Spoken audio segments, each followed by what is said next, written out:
Welcome back to Sledgehammer Horror, guys. I am Ken Sledge. And I'm Ashley Sledge. And you are all my children now. I knew that was coming. So tonight, guys, we are so lucky because we are joined by two people that we are starting to call our friends and hoping we can continue that for a long time. We are here with the amazing David and Maddie, the Romans React. How are you two doing tonight? Doing really well. We're excited. Yeah, same here. Super excited. We're looking forward to this one for a while. Yes, so have we. This is something that is very special to us. In the chat, Shaheem will not be here. Shaheem, when you're watching this on a replay, we love you. We hope you had a good night. Tell Sweet and Spooky Celise we said hello. Russell, what's up, everyone? Hope everyone is having a good Thursday night. We are now, man. Glad you could join us. My boy Nathan's here. What's up, Nathan? Daniel's here. Chris is here. Hey guys. So a little bit about this list. It's been a while since we've done a franchise ranking, but we do want to remind you guys of a couple things. These are not what we think are the best films in these franchises. We are going strictly on what our favorite films in these franchises are. Now, as always, before we get started, I don't know Ashley's list, I don't know Maddie's list, and I don't know David's list, and we don't know each other's list at all. But before we talk about that, I would like for the Romans React to talk a little bit about themselves. Can you tell people what you guys do on your channel over there? Yeah, you want to do it? You go ahead. Well, we react to movies. We're starting to venture into TV shows also. Yes. We just recently started our channel. We're just over 200 and some odd subscribers. So it's been an exciting time. It's been tougher than what we expected it to be with our 9 to 5 and everything. But we like to react to pretty much anything that comes around that piques our interest. Anything that can get a good reaction out of us, because people love reaction. And you love reacting to something that someone else already watched before. So you get to see what they react to the way they did when they first watched it. And horror is actually perfect for that. And we absolutely. David's a movie buff. His thing is mostly adventure comic, the Marvel Universe. We've become big Marvel Universe fans. Yep. And I like everything. So horror definitely is up there because I like things that are like in the esoteric, occult kind of realm. Yeah. That's my style. She's very strange and unusual. Yes. Well, that's amazing because we are also big Marvel Cinematic Universe fans. I'm a big DC comic book fan. Not as much of a fan of the DC movies. There you go. I love it. That's my favorite. Batman's always been my favorite since I was a kid, man. Oh, J Dev is here. Hey, what's J-Dev. up, buddy? Russell says, "What's up, the Romans?" Hey, what's up, Louie? How you doing, buddy? So one thing I again want to mention about tonight, before we get started, the Romans React. You guys are going to want to make sure you subscribe to their channel. You don't have to go searching for them. Links are right down here in the description. So make sure you go to the link and subscribe to their YouTube channel. Make sure you're following along with everything they're doing because they're amazing people that make amazing content. We would never invite anybody on this channel if we didn't fully support them and the content that they create and if it held a certain standard that we adhere to. And they absolutely do that. And I'm so proud to have them here and call them friends. So before we do that, Zombie Girl says, hey. Hey. John says, hello all. Hello, And John. hey, Louie's already subscribed, so that works out. Awesome. Appreciate it. And please, guys, follow along with your list. We would love to know what your guys' lists are, how your franchises ranks up against ours. Oh, our boy Robin's here. Hey, Robin. How you doing? Hey, Rob. So before we get started, I know I've said that like 13 times now, You have. but my list has changed a little bit.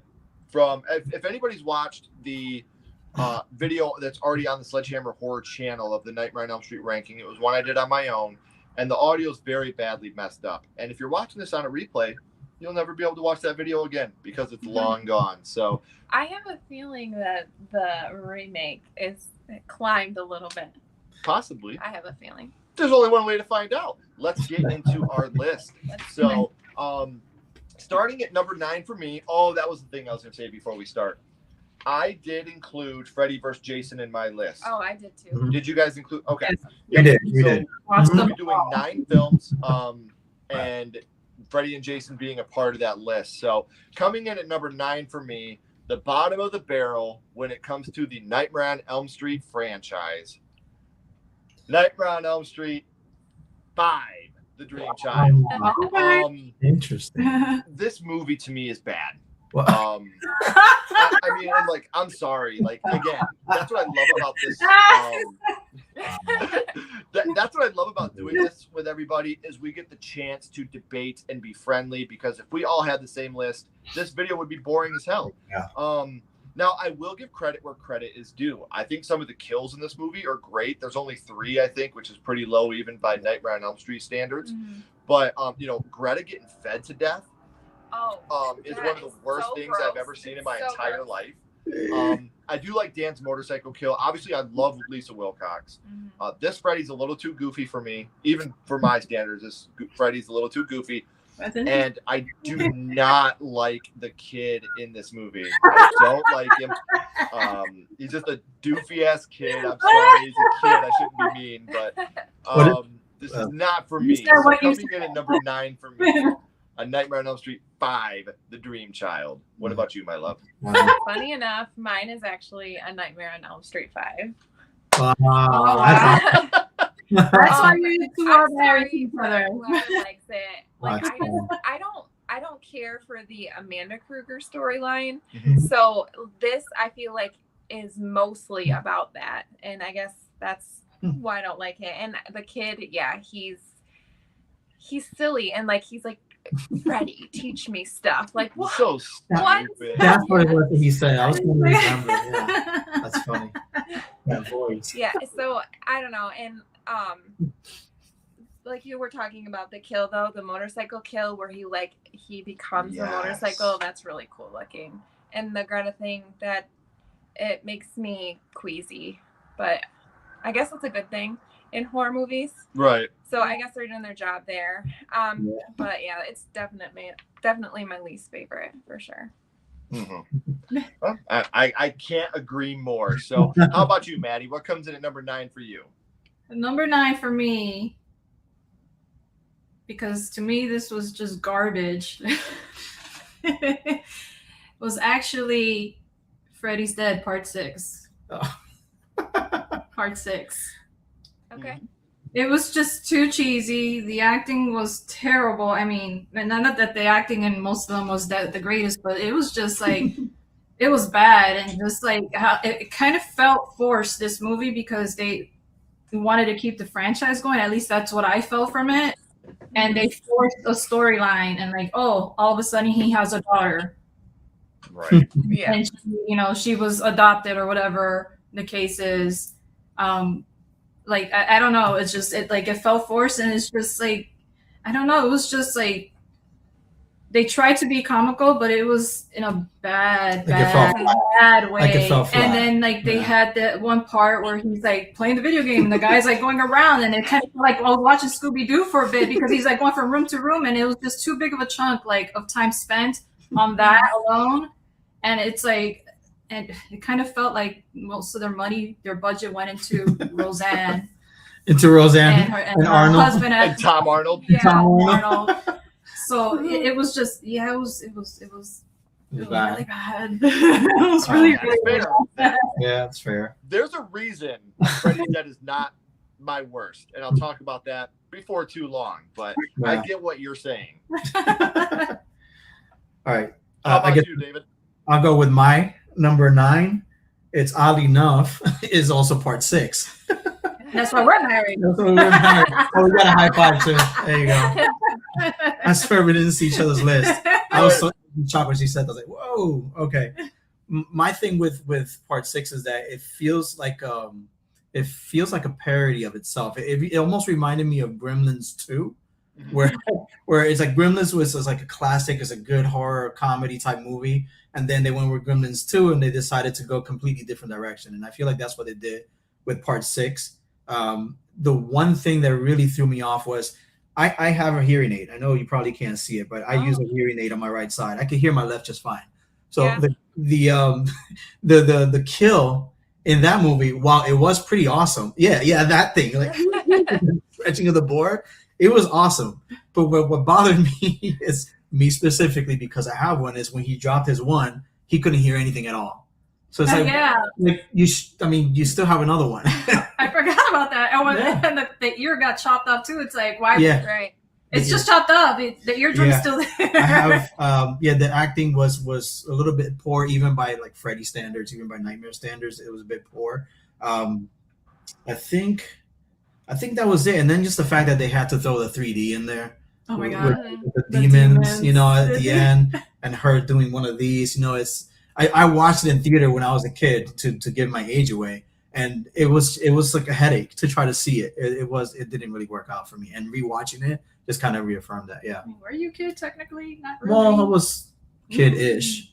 Well, I mean, that's everybody's number 9, and the couples think alike. So let's catch up on the chat real quick before we move on to number 8. Russell just subscribed to you guys. Thank you so much, Russell. Thank you. Appreciate it. Ooh, Louis says number 9, New Nightmare. Oh. Okay, Louis. Throwing the daggers. 9, Freddy's dead. Nice. Number 9. Number 5. Hey, look at that. Ken has a soft spot for Freddy's dead. Not sure if I should cancel him for that. Oh. Wow. You lost your cancel button? Where is it? Oh my goodness. I feel incomplete without it. I've lost it. My cancel button's gone. Oh no. How are you going to cancel me? I know. Because I know I'll get canceled. At some point tonight you were going to, but apparently not now. It's gone. Guys, I'm sorry. My cancel button has evaporated. It is gone. Right there it is. Oh, there you go. That was cool. Number 5 is all over the place. Yes. Hey, Charles, thank you. We got a donation, so nice. Here we go. Where is it at? Yes.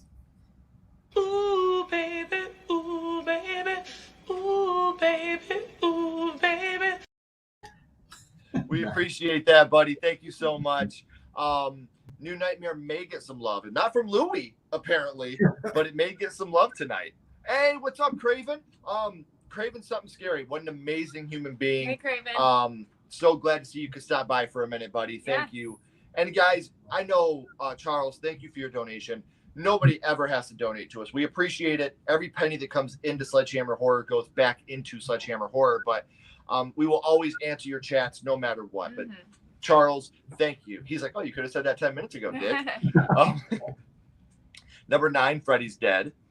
Number 9, the Freddy remake. How's it going, buddy? Nice. Freddy's Dead is easily the worst dog crap movie. There's some YouTubers that just can't be disagreed with, just saying, even a respectful manner. I get that. And that's why I try genuinely very hard to, even if I do disagree with you, I think that we are in a community that we should disagree on things in the horror community. Me and Ken disagree all the time. Yeah, we've been married 17 years. High school sweethearts. We still disagree every single day. So he's usually wrong. Look, I'll admit it. That makes sense. One time in the 90s I was wrong, so it could happen again, but it's not going to be tonight. So do you want to go on and start us off with number 8, my love? Yeah, so number 8 for me is Freddy's Dead, the final nightmare. Nice. I agree. Like, I just can't with this movie. Okay, so there's no kids left in Ohio at all. Like, what? And then Roseanne's like rubbing herself because there's kids. Like, what is that? And I just feel like it's all over the place, and like a lot of it doesn't make sense. Like, people, once they die, they're just erased, and then they get erased from people's memories, like they never existed. Like that hasn't happened in any other Freddy movies before. And then the freaking weird demons that when he like burns up, and then you see the demons that made him Freddy or whatever. Like, what the hell why they put that in there? You call them? Yeah. This movie, there's so many unanswered questions for me, and I'm not a fan. Not feeling it. No, not feeling it. I understand. Yeah. Fair enough. 100%. So, Maddie, how about you? What's number 8 for you? Number 8 is Wes Craven's New Nightmare. What? Yeah. Yeah. Wow. I didn't like there's it not going to be any love for Maddie on New Nightmare either. I didn't like it when it came out. I didn't like it the bunch of times that I watched it afterwards. I tried. I even tried when we watched it recently. I still felt the same way. You should have known that it was going to be up there, because I was just like, I can't do it. Wow. I can't do You it. either love it or you hate it. Yeah, it's just like, wow, again, that whole trying to keep it going, like keep Like a Freddy cash alive. grab. Yeah, Yeah. and it was strange. It was just like, okay, I kind of understand the concept that as he's writing it, things are happening, but I don't know. It fell flat, like super flat. And then the way that it ended too, it was like your son just ran across the damn highway, and you just went through all of this, and you're just gonna continue to read the script at the end, and that's how it finishes. And like, I don't know. It just wasn't for me. Wasn't my cup of tea. Fair enough. Okay. That's very fair. Fair. All right, how about you, David? All right, so for me, it's going to be, and we're just going to keep it in the realm of what we've been talking about, is part 5. That's the one for me. Part 5, the dream child, again, the kid, when he had the prosthetic, and he tried to, I can't do it. He tried to do that voice. It's like, oh no, I took a couple notes. Yeah, it was way too campy. I think Freddie got above my threshold of campiness at that point. But Bon Appetit and the Bon Appetit bitch and the motorcycle nailed it. Yeah. That's those 2 reasons were the reasons why it wasn't last for me because of that campiness. But that's my pick for number. Very fair. Coming in at number 8 for me has been talked about, and that is Nightmare on Elm Street 6. Freddy's Dead. Dang, we're on point so far. I know. The reason this is not last is because my uncle took me and my cousins to see this movie in the theater when I was a kid. And it was the first R-rated horror movie I got to see in the cinema. I went with my uncle and my cousins. We got the 3D glasses. And it was so awesome. Being with my uncle, who meant the world to me, still means the world to me. Right. Pretty much raised me. My mom worked 2 jobs. And in the summer, I went and I lived with my aunt and my uncle. And my uncle was like, hey, I'm going to take these kids and we're going to go see this Freddy Krueger movie. And I just remember like the part with the old lady in the plane, and my uncle was just like, what? At that point, he was like, what have we gotten into? And the Johnny Depp cameo, this is your brain on drugs. Yeah. And you were talking about the hearing aid kill. Like that to me is one that's just so gruesome. When he's dropping the nails, like as goofy and, I'm with you. I don't like a super goofy Freddy. I like my Freddy goofy. Yeah. But this is extreme, much like the Dream Child. Yeah. But when he's dropping those needles, like that is still the malicious Freddy Krueger. So the only reason it is not lower is because of the nostalgia value that my uncle brought to it. I'll always have a huge soft spot for this movie because of my Uncle Dave and seeing it with Nick, Al, Josh. It's just something that will always be a very special memory to me. So by that, I couldn't rank it last place. So, before we move on to number 7, let's catch up on the chat real quick. Freddy's Dead is garbage. Did you not just hear me, J-Dog? No, I'm just kidding. Louis says, New Nightmare is not a Freddy movie. His gloves suck and talk about an annoying kid. The kills are lame as well. We'll talk about all that here in a little bit, Louis. It's very healthy to disagree. I'm not going to get into that because this is not what this channel is about, and I don't put this on this channel.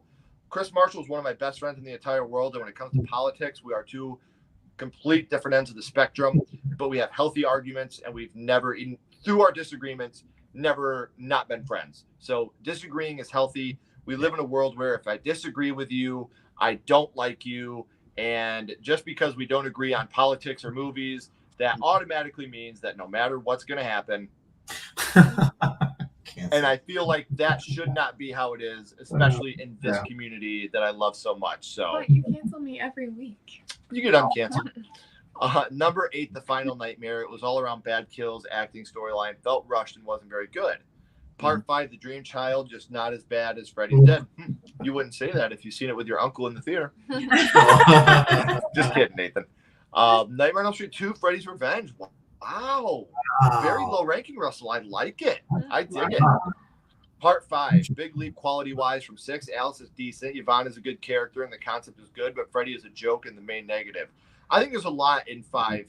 I could have a whole retrospective on that episode, or a whole retrospective episode on that movie and why I dislike it, but that's not why we're here. We're here to have fun. And speaking of which, Maddie, would you like to start us off with your number 7? My number 7 is Part 3, Dream Warriors. Okay. Okay. I'm gonna hit the divorce button. No, it's healthy. It's just okay. I said I gotta go pack my bags. I gotta move out. No, it's okay. It's okay. It's just that's the one that was not that it was like that terrible to me, but it was just the one that was the most forgettable. I mean, I like the fact that she's able to drag people into her dreams, but at the same time, I don't like the fact that she can drag people into her dreams, like with her stop with your bullshit, you know. But I remember the one where he puppeted him with his own veins. Oh, the puppeteer. And that always freaked me out. Oh, Still to this day freaks me out. But I mean, brutal. that's really the only reason why I ranked it at number 7 is because all So the it's other forgettable. stuff. Yeah, that one's more forgettable to me and not as nostalgic. Okay. See, and I think a big part of this is where we watched them in our life. Yeah. Is Mhm. going to impact. And again, I want to remind everybody, we are not going by what we feel is the best. We're going by our personal favorites. So please keep that in mind. So I love the choice, Maddie. Right. How about you, David? All right. So for me, number 7 is the remake. Actually, yeah. I had it a bit lower. I had it a bit lower because I have a soft spot for Freddie being dark, his humor being dark as well.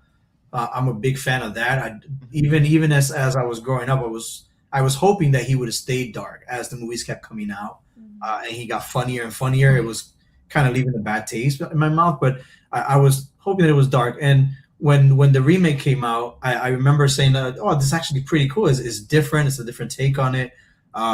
But I don't remember back that he was not necessarily killing them. He was a pedophile, and he was hurting them. Because on top of that, I mean, physically, you know, I completely forgot, and I knew that it seemed like that was the direction they wanted to take it into and move forward with more movies. And now, in retrospect, after watching it, I'm glad that it did not. It was shot beautifully. I think it was great. I just. And the fact that I forget her name, but the blonde girl that was in about the first 20% of the movie, they lead you to believe that she's the main character, and then she dies. It's like, whoa, what? And then Nancy is not a fighter girl; she's just a zombie through the movie. You know, it was like a disservice to Nancy. Yeah. But anyway, that's my pick for 7. I love the way he played it, the way he played Freddy. I like the little thing he would do. I like his take on it. It was just, yeah. Yes, this thing. Yeah. It just, I think they just took a bad turn when they went into the pedophilia. In my opinion, I think. Yeah. And I will talk about something like that here in a little bit. However, before we do that, I need to talk about my number 7. Now, I want to make this known. How do I want to word this? Fuck, it's Freddy vs. Jason. Okay, 12 years ago, this might have been a little higher on my list. But I'm gonna rewatch. Listen, it's Freddy and Jason in the same movie, so I dig it. I love the fact that it's Freddy and Jason in the same movie. But for fuck's sake, man, the acting in this movie is terrible. The CGI really bothers me in this movie. The CGI does not hold up whatsoever in this movie. That was brutal. Oh my gosh, it's bad. And just like always, this is actually higher on the Friday the 13th ranking than it is on the Nightmare on Elm Street ranking. Because yes, this is more Nightmare on Elm Street centered, I think Jason is more of a badass, especially in this film. He gets more of the good kills. Always, sure. you know, and I've always, we'll talk about that in a little bit too, but I always wanted to see Freddy with a high body count. And I was hoping we could see something like that in this movie, but we didn't. And again, it's Freddy vs. Jason. I'm not saying I would watch this movie any day of the week, any time of day. Put it on, I'm there, I'm watching it. This movie could have been those two sitting in a military-style bathroom taking a shit, looking at each other for an hour and a half, and I would have watched the hell out of it. So I love it, I respect it, but I think that it could have been done better if the studios wouldn't have been in such a big pissing match over who was going to win the fight between the two. If they would have focused more on the story and less on the outcome. Worry about the journey, not the destination. So coming in at number 7 for me would be Freddy versus Jason. What about you, my love? Number 7 for me is The Nightmare on Elm Street Part 4, The Dream Master. Yeah. Why did you see that button? Are you gonna cancel me? That's not even cancel worthy. He's not paid. Oh, You're that's- gonna just leave. Do we got a divorce button? We might want to make one. Or? Yeah, I don't. Wow. I don't love. It's okay. It's middle of the road for me. Okay. Things that bother me. Sheila, the way she puffs on that inhaler. I knew it. Oh my god, I knew that you were gonna say that. But however, I do like her kill. Want to suck face Suck and then face. suck Yeah. all the air out of her. I do like that. But Oh. they can't give her an inhaler if she's already on the. She doesn't have any air. Like it just doesn't work that way. And then like the dog pisses fire and like brings Freddie back is so weird. Yeah, I agree with you. It's all right. It's all right. Oh no, somebody's. It's okay. Well, It's okay. Oh, it's funny. little sister got upset. Yeah. I think she disagrees with you. Wow. Yeah, so I guess I don't really love Alice as a final girl either. And like the Rick fighting scene where you don't even see Freddie, it's like he's invisible, and then it just like the his hand, gets him. You can't even see Freddie, and he's like fighting in these curtains. I get it was like because of the budget or whatever, but I Yeah. thought that was kind of silly too. So that's why it's ranked so low for me. Oh. I mean, honestly, usually I'm sad when I have to leave, but holy shit, I'm glad I didn't have to hear any of that. I'm Well- gonna tell you again. So we will catch up on the chat real quick before we move on. Russell says number 7, Nightmare on Elm Street 6. Sean says the remake is decent, but Rooney Mara is garbage. Characters are mediocre. And I hate that they had Freddy innocent tease, which I liked as something new. That's true. I love Rooney Mara, but I agree. It was not her performance was very bad in the remake. I'll say that much. Like David just said, it did a disservice almost to Nancy. Yeah. Mhm. Then did not follow through on it. Hey guys, Sierra. Oh, hey, what's up, Hey. Gavin? Sierra's with you. Hello, Sierra. Nice to see you as well. So now we are going to go up to our number 6 spot, and this will be David starting us off. Okay, so number 6, I had this one higher, but after rewatching it recently, I went with Freddy versus Jason. I have it at 6 because between that one and 5, they were almost interchangeable for me. They're again like she said, middle of the road for me. But I think the fact that Jason had a higher kill count, more creative kills.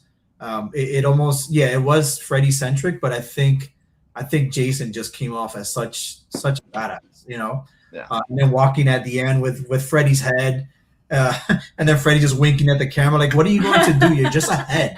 Why are you Thank winking you. at the camera?" And then Kelly Rowland with the surgery thing, and her acting was abysmal. But I think that doesn't really have too much redeeming quality, especially because of the CGI, like you said earlier. But my one favorite part about that whole thing is when Freddy's about to kill. I forget who he's about to kill in the nightmare, and then in the real world, Jason kills her, and he gets upset, and then that's the catalyst for him saying, "You know what? I'm gonna kick this guy's ass. I'm gonna kill him," and then fights ensues, and those fight scenes were awesome. So I think between the fight scenes and Freddy getting screwed over by Jason, that kind of put it up for me to number 6. So I thought it was pretty cool. Could have been better, obviously, but I got my fill. One thing I will say is I do love in Freddy vs. Jason. I should have said this earlier. I do love some of the kills in that movie, like when he kills the douchebag boyfriend in the bed, That guy sucks. Trey. I can't. Yeah. And that kill you were just talking about, that girl was about to be sexually assaulted, Yes. passed out in the cornfield. Yeah. Yeah. And Jason The glow sticks go killed her, flying. so she didn't have to be a part of it. But killing a rapist, something I'm always down for. No problem. So, now coming in at my number 6, it has climbed the list a little bit, and this is Nightmare on Elm Street 2010, the remake. Oh, nice. When I first watched this movie, I hated it. Not only was it my least favorite Nightmare movie, it was in the running for one of my least favorite horror remakes of all time. Wow. Because I was like, man, they made Freddy a pedophile. I hate Freddy now. this is ridiculous. You kill kids. You don't rape them. Like, that's any better. Right. But then you think about it, you're like, you're not supposed to like Freddy Krueger. He's not who we're supposed to be rooting for. Mhm. And Jackie Earle Haley did something Robert Englund could never do. And that is make me hate Freddy Krueger. He did his job. And not only did he do his job in that movie, but you watch a scene like this. Why are you screaming? I haven't even cut you yet. That's scary. Yeah. Freddy is scared. You know, well, I haven't even cut you yet. Like, oh my God, Dick. Now I know you're gonna cut me. He did, like I said, something that Robert Englund couldn't do, and that's make me genuinely disgusted at the villain. Because when I think of, you know, the big three in horror for me, it was always Freddy, Michael, Jason. And you always in a way rooted for them. You know, you were always in a way rooting for them because they gave you such garbage human characters to care about. And then the remake comes along and you genuinely don't root for Freddy at all. You're like, fuck this guy. But I do like the micro nap aspect of it. I think that's great. A lot of the cinematography, a lot of the visuals I could do without. I'm not a big fan of doing CGI where the original did practical. That's a big one. Right. Right. You know, I would much rather see practically done. I would much rather see Nancy running up the toothpaste stairs than Nancy swimming in the hallway. The marshmallows. So I mean, there's a lot of the movie that I think they could have done better by not leaning so much on the original, by making it their own. But I don't hate it as much as I used to because it did a lot for me in the world of a horror. If you go into this movie with a complete open mind, like it's its own movie, I think you'll feel a lot differently about it than you would as looking at this through a Robert Englund style lens. So it climbed the list a little bit. So number 6 for me is Nightmare 2010. What about you, my love? I swear to God, if it's Nightmare 2010. It is. It's Nightmare. Oh my gosh. I swear, guys, we did not plan this. No, I believe it. No, I believe it. like opposite of you, to be honest with you. Right. But pretty much all the things you said. Copy and paste. Just copy and paste, yeah. I don't like his look. Like, I know they were going to make him more look like a burn victim, but he's not my Freddy. Like, he's not Robert Englund, and he never was going to be, but I think that he did as good of a job as he could. Well, and I love the fact that he didn't try to be Robert Englund. No, he didn't. Right. He doesn't have the wits about him. He's more scary, even though he does have some jokes, but his jokes are scary. I haven't even cut you yet was a big one. Yeah. You know, they're cringy, they're creepy. Yeah. You know, when she's like, fuck you, what do you want to play? Fuck you. Oh, sounds fun. Yeah. You're like, stop it, Freddy. You motherfucker, stop doing that. Kill her, don't touch her. Right. Yeah. I do like how they tried to make him look like he was innocent, and then I do like that. And the ending, the mom kill, I think is pretty cool looking, where he gets her through the mirror and pulls her through, like goes through her eyeballs and pulls her through. I think that looks pretty good. So it's middle of the road for me, but I do want to say this, and this may spoil something for the rest of my list. I think that A Nightmare on Elm Street 2010 is the only, and I'm going to put an exclamation point on this, the only Nightmare on Elm Street movie that has a good ending. Every Nightmare on Elm Street movie has a dog shit ending. That's fair. Except for the remake. I hate the ending of every single Nightmare on Elm Street movie except that one. A lot of the ways that Freddy is, killed off is so stupid. So lame. Yeah. So god awful. Looking in a mirror. Yeah. Holy water on his bone. It's the lamest shit I've ever seen in my life. So yeah, I agree. So you want to give us your number 6, Maddie? My number 6 is part 4, The Dream Master, which originally would be was my number 1 because that's the one that's the most nostalgic to me, because that's that's the one I always would watch, and it was my favorite one. But then I watched it now, it's number 6 because of the nostalgic factor. Because after I watched it recently, I was kind of like, Not as good as Well, Remake. well, why was this my favorite? Like how? Like no, the acting was terrible. The fighting was abysmal, dude. It was horrible. Like, Is that with the karate guy? Yes, the karate guy. Yeah. The fun guy. No. And then it just. Hello, baby. Yeah. Yeah, there was a lot of, but what I did like about it was the fact that she was able to absorb it, but unfortunately everybody had to die in order for her to absorb their techniques, their dream power, their strengths and stuff like that. But yeah, and another thing that bothered me about it was the scene of her, you know, because she's Alice and she's gonna go through the looking glass. She started off going in this way, and then they panned back to her, and she's going in feet first. Yeah, like feet first. So instead. I was like, what happened? How did that happen?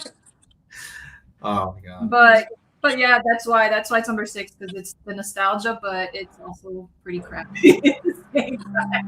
Oh, continuity errors. Continuity errors. Yeah. So we're gonna catch up on the chat real quick. Nathan says number 6, Freddy vs. Jason. Marsh says 6, Nightmare 2. Number 6, part 4. Yeah. The roach kill. The roach Freddy vs. Jason is what it says on the dumb fun. Yes, that's exactly it. Yeah. Katie Cassidy should have played Nancy in the remake. I agree. Like you were saying, David, I think that she gave a better performance in the movie. Yeah. Number 6, the remake. And Nathan agrees too about Katie Cassidy. The pedophile thing makes no sense as a negative to me. Child killer, molester, both are scumbags. But I have no kids. I might get it from a parent view. I mean, like, to me, like you said, neither one is better. But I think the thing is with Robert Englund, he had so much charisma, and you never watched him kill kids. It was only talked about. In this, they find pictures of the kids naked. Right. He's making those sexual comments. Yeah. You were always my favorite, Nancy. Yeah. Remember this dress? Yeah. You know, so like I think that's why it hits a little closer, because you're watching this pedophilia take place. Where in the original you have Robert Englund, who is sorry, Christian Cage, but Robert Englund is Captain Charisma. And he is just, you know, he's that guy. He's that fucking dude. And it's impossible to hate him because that's how amazing he is and the light that he brings to the screen. So I think that's the big thing when it comes to the pedophilia versus child murder. Obviously, we're parents, and you don't have to be a parent to know that child murder and pedophilia is wrong. Right. But God, how do I say this? I sound like a dick. Like, Robert Englund's Freddy was classy about his child murder. Like, as weird as that sounds. So He didn't put it in your face. yeah, he didn't put it. Sounds like fun. Yeah. Stop it. I just want to say everyone is awesome here. Thank you, Russell. Not only is that me and Ashley, not only is that Maddie and David, that's everybody in the chat. You guys are so much fun, and we look forward to hanging out with not only our friends that join us here, but you guys that join us in the chat too. This means so much to all of us. Love Elm Street 3 and 4. Me too. Yeah. All right.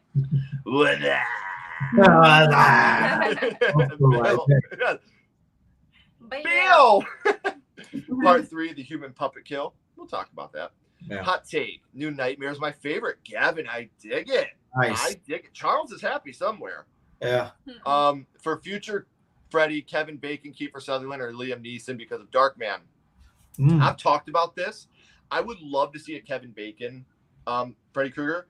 Yeah. But my ideal Freddy Krueger is Devin Sawa. I would love to see Devin Sawa play Freddy Krueger because he has that raspy voice. I mean, I would love to He's from The Witch? play anything. Yeah. He's from The Witch, right? Yeah. What's that? Is he from that movie Witch? Was he in The Witch? He was in one the of kid those. that played Casper and Casper the Ghost. Idle Hands. He was in Idle Hands. I don't the Chucky TV series. Yeah. Okay. time. It was someone else, but yeah. Yeah. I would love to see him in that. He was in Black Friday as well. Yeah, I'm a huge Devin Sawa fan. I always have been. So I'd love to see him take a shot at Freddy. I'd like to see him take a shot at Jack Torrance from The Shining too, but that's a whole nother story. So now we are going to move on to our number 5, and that will be me starting us off. And coming in at number 5 for me, a movie that, again, as a child, I despise. but as an adult, I've grown to really appreciate. And number 5 for me, You are all my children now. A Nightmare on Elm Street 2, Yeah. Freddy's Revenge. I think as a kid, the first taste of Freddy I got was comedic. Yeah. So to go back and watch Freddy's Revenge, it kind of almost threw me for a loop. Like, what is this? Like, this is scary. Mhm. Like, this guy is scary. There's no comedic really avenue to him at all. And I can say not only that you're all my children now, which I think is one of the best Freddy quotes of all time, I can also say that the Poolside Massacre is one of my favorite scenes in the whole Nightmare on Elm Street franchise. I talked earlier about the idea of seeing Freddy in a big body count. And this is the closest we've ever gotten because he's usually picking people off one by one in their dreams. But to see him running around that pool and killing everybody and the fire coming up and the pool boiling, The hot dog. it's just something that I grew to appreciate the older I got. I don't mind the homosexual undertones of the movie. If you as a straight man can't handle man ass for 20 minutes, I think that says more about you than it does the film and the filmmakers. Yeah. I mean, every single slasher I mean, has you have titties galore. Yeah, like there's Right. titties, so let the women see men Yeah, ass for a while. Right. let the women and the gay men have their time, okay? Yeah. It's That's just that's one thing that I hear a lot about this. Oh, that's the gay one, dude. Really? That's your take on this movie? Is it's the gay one? Right. Again, I think that says more about you as a human being than it does this film or the filmmakers or the cast and crew that were a part of it. So I'm a big fan of this movie the older I've gotten, and I've been able to look at it as a movie and not just looking for a comedic type Freddy Krueger. So coming in at number 5 for me, my favorite scene being the Poolside Massacre, Freddy's Revenge, Nightmare on Elm Street 2. What about you, my love? Number 5 for me is Freddy versus Jason. Okay. This movie has a soft spot for me for sure. I mean, I watched it all the time as a kid. But I just love watching Freddy and Jason beat each other up. Like it's, Oh, the third act. yeah, it's awesome. Like I love that third act. And I was going to say this earlier. Our friend, I'm not trying to drop names here. I didn't drop something. But our friend Douglas Tate is the Jason Yeah. that walks out of the water at the end holding Freddy's head. That's our buddy Doug. And like, Oh, that's cool. I think that's why we have such a soft spot for this too. Is like we watch it, I'm like, oh, that's Doug, and he was the stunt man. He played the Shape in Halloween Kills doing stunts. So Sweet. like he's now played Jason Voorhees and Michael Myers on the screen. So that's another big reason why I have a soft spot. But I had that in my notes and I skipped over it earlier. So Doug, if you're watching, I love you and I'm proud of you, buddy. That's cool. I like the storyline of it also. Like I like how Freddy's forgotten, and so he uses Jason to, get them all scared and to remember who he was. I like that part of it. Most of the main characters are crap, and you could give you just don't really care about them. And then like you already talked about, Jason gets most of the good kills, and Freddy doesn't. He doesn't really get any. The CGI blood and like the caterpillars suck. Awful. But Caterpillar. Oh, I like this movie, and I could watch it anytime. It's still fun, and We can watch it tonight for all I care. all right. big night. How about you, Maddie? That's funny. Number 5 is the same, Freddy versus Jason. Oh, okay. Nice. I'm okay with that. Yeah, it was a fun movie, and again, the nostalgia part of it, because I saw it when it came out. I was 22 years old when it came out, and I was pretty inebriated when I went to go watch. Look out, Freddy's behind you. So I understood the guy seeing the caterpillar and all that stuff, but besides that, no, it was really fun, and I liked, like you said, the acting was pretty trashy, but it was campy, so I felt like it was supposed to be that way. Mm-hmm. And I like the fact that they used, I think it was called the Hypnos, the medication that caused them Hypnosil. Hypnosil, right. thank you. Yeah, the Hypnosil. Hypnosil that caused them Yes. not to dream, so that's why Freddy wasn't able to do Was what he was powerless, supposed to right. do. Yeah. And like Jason got all the kills, but it's Freddy nature, he got all the lines. Even though he was like, damn, shit, look, that was supposed to be mine. But, it was his brilliant idea, his plan. and it went to shit. So Yeah. that was all his fault. But like I liked just the way like Freddie was being Freddie. Yeah. and that's what I liked about it. And yeah, that's it. Nice. Nostalgic reminds me of my youth in my early 20s. No, I agree with you. I did see this in cinema as well. Yeah. And can we also real quick talk about how fucking awesome the soundtrack to Freddy vs. Jason is? Like, it literally starts off From Autumn to Ashes, Yeah. That's pretty after dinner payback. Like, put on this soundtrack, and I'm like, yes, I want to go kill some kids in a cornfield too. Like, I was like, totally dig that. cornfield, glow sticks. So how about you, David? What comes in at number 5 for you? All right, so number 5. So my top 5 is rounded off on top with part 4. So I went with part 4. It was a little bit higher for me. For a really strange reason, though. It's the fact that in part 3, spoiler alert. In part 3, spoiler alert, they almost all of them survive. But then when part 4 starts, they pick them off one by one. So to me, it kind of diminishes their roles in part 3. So they went through all that trouble, all that hard work, and then in part 4, they just pick them off just like that, you know. The changing of the guard with Patricia Arquette's character being recast because she wasn't going to come back. I'm okay with recasting, but the I forget her name who took over Tuesday night. That's right. The fighting spirit that Patricia Arquette's character had when she played it. What was the name again? I forget. Not Alice. I forget what her name was in the movie. Kristen. Kristen. Yes. But yeah, it almost seemed like a completely different character, you know. And then she gets a new batch of friends. So I mean, if you were going to give her a new batch of friends, you should have just kept her with the original friends, you know, and just kept it going. And that I think the waterbed scene was kind of cool, but it was just strange. Yeah, and then just the karate guy. I mean, I know we already touched up on everything before, but he's the one that bothered me the most. And what really solidified for me not being higher than what it is was him in the coffin, just hello, baby. It's like yes. no. Oh God, it's so cringy. Come back in. Yeah. Just close it. Right. You're dead. Yeah, he could have been taken completely out of the movie, and it wouldn't have changed anything in it, honestly. So that's my take for number 5. And he was That's a bit part dramatic 4. too. Yeah. He was dramatic as Yeah. hell. So that's my pick. And we'll talk more about that here in a second. Nathan says number 5, New Nightmare. Marsh says 5, the remake. Nice. It's gone up on your list too, buddy. Nice. Devin Sawa needs to be in the Scream franchise or Friday the 13th. I couldn't agree more.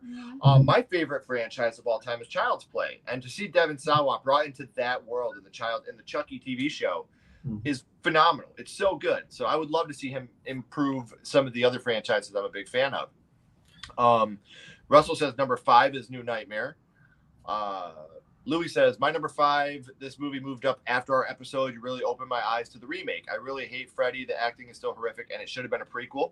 I can agree with that. Nightmare 2 never clicked for me. Freddy is good, but I don't like the direction they go in. Credit for something new, but just never for me, which is, again, fair. Freddy's Dead is horrible, except for the doctor character and the young Freddy killing Alice Cooper. That is dope. I do love that. Hey, Celise. Hey, Celise. She says, these cuties love the Romans. So do we. And we love you, Celise. We do. Stay tuned. If you haven't subscribed to Sweet and Spooky yet either, you need to do that because there's going to be a special Sledgehammer appearance there soon. And we're about halfway through the list. So let's say it again. Subscribe to the Romans React right down here in the description. And if this is your first time here at Sledgehammer Horror, hit that subscribe button. I'm kind of funny. She's super beautiful and smart. Come hang out with us. And then I'm funny too. she's beautiful and smart. This is spectacular. Which is funny because growing up, Friday the 13th Part 3 was always my favorite. Part 3 and 4. As an adult, I can honestly say that 5 and 6 are my favorites in the Friday the 13th franchise now. And I know a lot of people give it shit because Friday the 13th Part 5 doesn't have Jason. It's the dude, but it's Jason. The whole movie's Jason all the way through. So thanks for the love, Ken. No, Sweet and Spooky, we love you. We had an amazing time with you last night, and I can't wait to see you again. So now we are up to our number 4, and that will be the beautiful Ashley starting us off.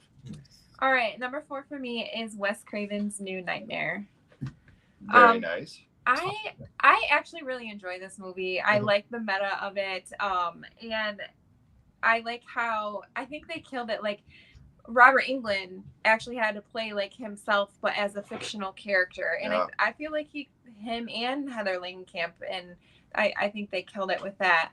And then the Freddie entity, he's scary as hell. Like he scares me, and I like how when he kills the babysitter, you can actually see him doing it, whereas the other kills, the other kills where they get dragged on the wall. Yeah, you got that one. I love how you can see him. Yeah, how in part of it you can see him. Like that's a total throwback to Tina. Yeah, but in this one, in this one, sometimes you can see him. I agree with you. I was going to talk about that when we got to this reminder, since you're already talking about it. I love that kill. I love that kill. Yeah, I enjoy that movie. It's a good one. I agree with you. Thanks. I haven't talked about it yet. So you have not. How about you, Maddie? My number 4 is part 2, Nightmare on Elm Street, Freddy's Revenge. It's number 4. That's not one. I mean, I did watch it a lot, but I didn't watch it often. And the reason why it's number 4 is a few things. Number 1, the person, what do you call the character? The final girl. The final girl, I guess, is a guy. Yeah. And Jesse. Yeah. Yes. Jesse, yes. And yes. he has a very gender neutral name, and awesome. I like when he was like dancing in dance. his room with the freestyle music, like because that's stuff that I used to listen to back in the day, and the fact that it is LGBT plus, because I myself am part of that LGBTQ plus letters. One of them. So that's within the realm of my community. So I like the fact that there's a horror movie for our community. And done tastefully. That's what I was gonna say. Yeah, you have had horror movies that unintentionally, like to me personally, and I'm not trying to put words in anybody's mouth or anything, so please don't think that this is one man's opinion. Seed of Chucky attempted it and failed miserably at trans representation. And now I applaud them for trying at a time where it wasn't okay to try, just like Freddy's Revenge. And I agree with you. I think that it's very important for horror to stay ahead of the curve like it always has on social issues, and to watch this movie.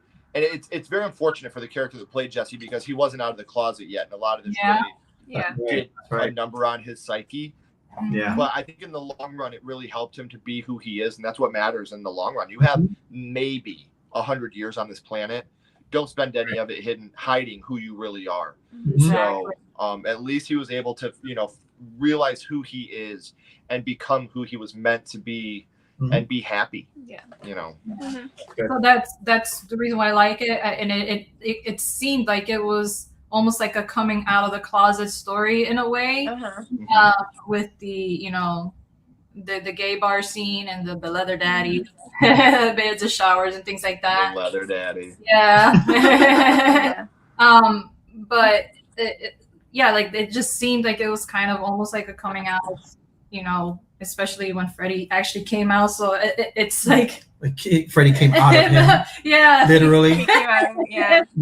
He's like a foreshadowing. But that's why that's number 4. But like it's not lower down the list because I don't know, it's not one that I watched a lot either, so it's somewhat forgettable. And I love the ending of it because I love his screaming. The way he screams. He does have a good scream. He did have a it's funny you said that they have the I don't know if you watched it. We haven't watched it yet, but the documentary called Scream and then Comma Queen. So definitely want to check that out. Very Queen. Yeah. So it was definitely worth a watch for sure. Yeah. So awesome. What about number 4 for you, David?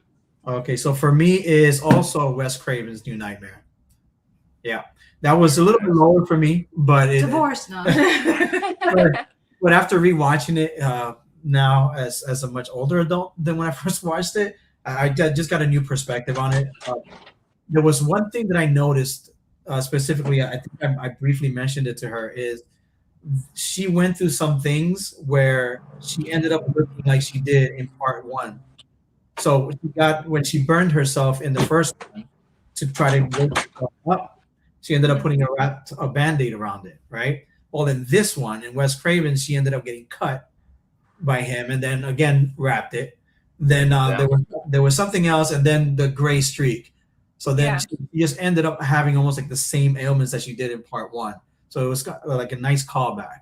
The kill was great. The one in the hospital, I thought that was great. I don't have an issue with his green hat. I thought it was cool. It complimented his more white face now. I think it was. I did like his leather pants. His leather black pants and those boots. Very sexy. And that trench coat. I did like. Freddie had a glow up.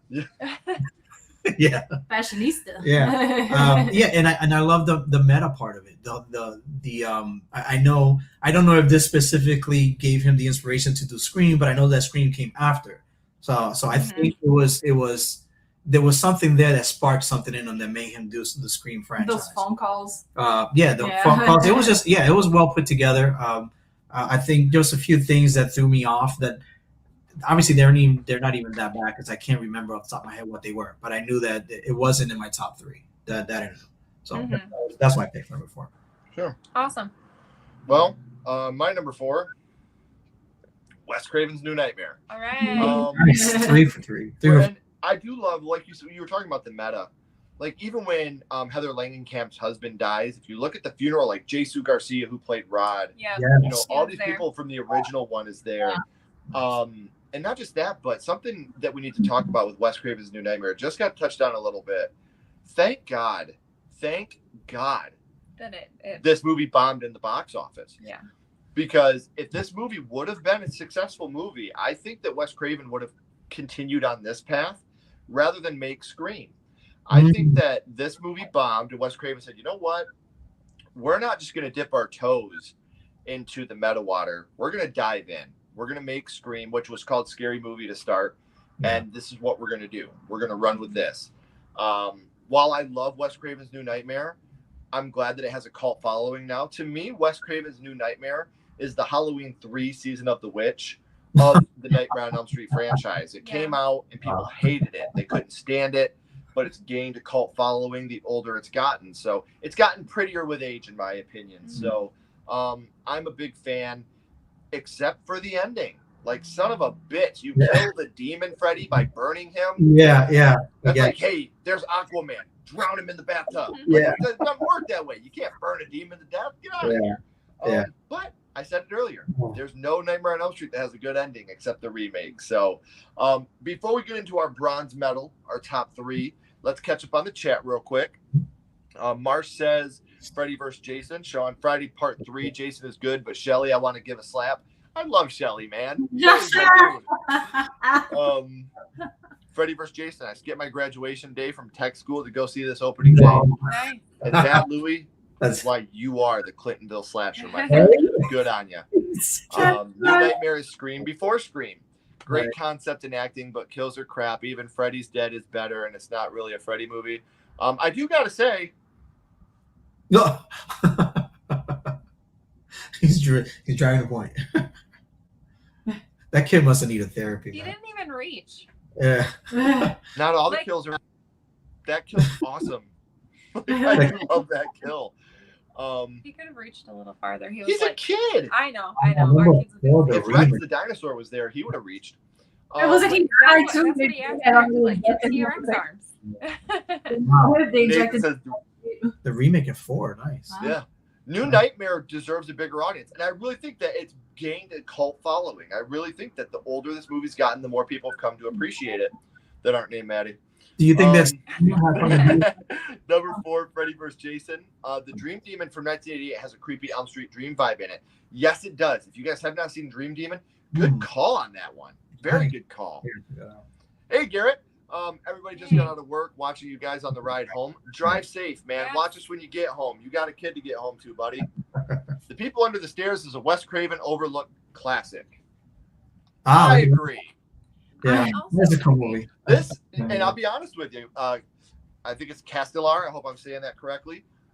That's my wife's favorite movie. It is. Is The People Under the Stairs. I So love that movie. we're very excited for the Jordan Peele produced remake that'll be coming out soon. Oh, exciting. interesting. Nice. Yes, I think that if there's anybody that could tackle The People Under the Stairs and give it the love and respect Wes Craven had, Jordan Peele and a team that he assembles could do a great job. Absolutely. So, good morning and wonderful Thursday to all. I'm assuming you are across the pond. Mhm. Good morning to you too, and I hope that we are an excellent source of coffee for you in the morning. Absolutely. Got in late myself. Freddy's revenge all the way. Ali, you're here. Better late than never, my friend. Thank you for joining us. The best is the Dream Master. Why you? Crash Dash. I like ya. That's right. Devin Sawa was in the brutal horror film Hunter x Hunter. He was, and I can't talk about that too much because it's not quite out on social media. Or yes, it is. It is out on physical media. If you guys haven't seen it, Hunter x Hunter is available on physical media. Very much worth a pickup. I agree, Ken. Ending for the remake is easily the best ending of all. Oh yeah, it doesn't look the best with that CGI, but story-wise, absolutely the best. Just a Tina copy. That kill don't count. Hey, come on, Sean. Busting my balls. That was an awesome kill in New Nightmare. Remake should be called Nightmare on CGI Street. This is true. Oh, Sean, you got to check out The People Under the Stairs, man. I'll tell you this right now. Everett McGill, this dude is what nightmares are made of. Whether it's this, Daddy, He or is a scary man. Silver Bullet. Yeah. He was the werewolf in Silver Bullet. Great. Wow. People Under the Stairs is a 90s gem. It is. When I saw Don't Breathe, it reminded me of The People Under the Stairs. I could see that. Yeah. The People Under the Stairs is one of my favorites. Well, Russell, you and Ashley would get along well. So now we are up to our number 3, and that would be The Amazing Maddie starting us off. Mm-hmm. I put this in. It wasn't originally my top 3 pick, but after watching it as an adult, because I used to watch it all the time when I was a kid, it's actually The Dream Child Part 5. Wow. And the reason why it's number 3 to me, the storyline is just much more different than the other ones. It took a little bit more of a serious, darker tone, and it had like this like novela concept to it, like a soap opera concept to it. Like it was touching on subjects of teen pregnancy. It was touching on mental illness, or what people perceive it to be. You know, the grandparents were a child death too, because baby daddy died. Wow. The grandparents trying to take the child from her. Those kind of, like I said, like novella type style concepts in it, and that's why. So it seemed a little bit more grown up to me, and I like the fact that they added the storyline that of his mom and how he came to be, how he came into this world. You know, he was brought in by 100 psychopaths. I don't know. Yeah, It just, 100 maniacs. Yeah, 100 maniacs. That's what it was. 100, Yeah. 100 maniacs, and and just again, I go back to the baby daddy dying. Yeah. And there's so much that goes with that. You know, the kids are like, Yeah. "Wait, Santa's not real." No, Santa's not real, but your dad did turn into a truck and die. Well, I yeah, can't tell you that. that died, and Oh yeah, the- motorcycle. I'm sorry. And then he ran into a truck. Yeah. And the other concept of it that I really, really liked is the fact that she was dreaming while she was awake. So it was almost like she was astral traveling because of her child dreaming. It was Right. her being Yeah. pregnant that was causing her to be in that dream state. Wow. So that's why I put it as number 3. Interesting. Yeah, because it's the more grown up version. I love how I was like, my number 9 is just garbage, and then Maddie at that point was like, "Oh fuck you." Right. man." Oh wow. Again, that's what I love about this. I love the Yeah. and I agree with what you're saying. While I'm not a fan of the movie, and I don't like how it was shot. They took a shot at trying to tackle some serious issues. Mhm. And they named the diner the Craven, which was absolutely amazing. You know, tip of the cap there. So, and I respect it. While I do think Dream Child is easily my least favorite nightmare film, I do think that this movie does tackle some serious issues. I just think that it could have been done in a better way. But I love the fact that this movie means that much to you. Yeah. Cool. I didn't even know that. Well, I had to explain to you Yo, about the you read- novella. Yeah, like, but not everything else. Yeah, Like you well, mentioned yeah. that part, but then you got real deep and philosophical with it. It was pretty cool. I mean, Nice. I do what I do. I do what I do. You had to save it for tonight. Yeah. Yeah. So how about you, David? What comes in number 3 for you? All right. So, okay. So number 3.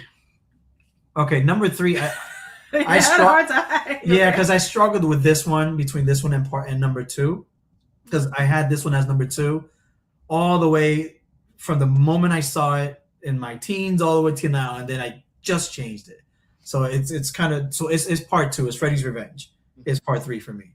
It was part 2 for me for a really, really long time because I just, like I said earlier, I just love the dark Freddy. You know, I love the dark humor. I'm okay with that. I like the you've got the body, I got the brain, and exposes his brain.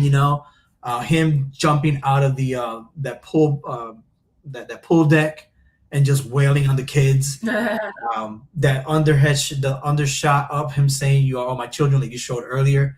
I mean, those are all things that, like, I know it's weird, but I get chills thinking about them because they were just that cool to me. And growing up watching it, and I didn't know back then. It took me a long time to realize that I'm gonna say something wild here, but I didn't know I was part of LGBT community. I wasn't sure of myself for many years until I met her. She kind of helped me come out of that bubble. I pushed him out. Right. No. Yeah, we've been together 18 years as of like 2 days ago. Yeah. Congratulations. Thank Thank you. So yeah, she helped me really come to terms. So I think that's a main reason why I liked part 2 so much, but not even knowing it. I think it was a subconscious. Yeah. But now watching it as I'm older, I realized that some of the stuff that happened didn't happen in dreams, and it was before he actually came out and manifested physically.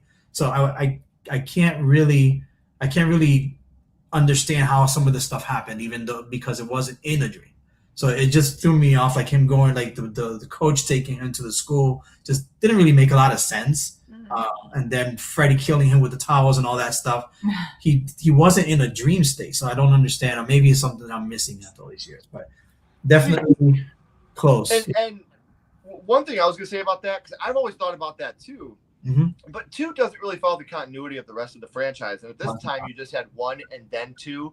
And I think in 2, when he dreamed him into existence, I think that's how that happened, when he came through the body. Like just that one dream into existence, that's it, he's here. Yeah. I think that's just my opinion. I don't know. But that's what rather than ruining the films for me, I always just say that's what happened. Yeah, let's go with that. I'll justify with that. But yeah, that's my take. That's my take on part 3. On number 3 is part 2.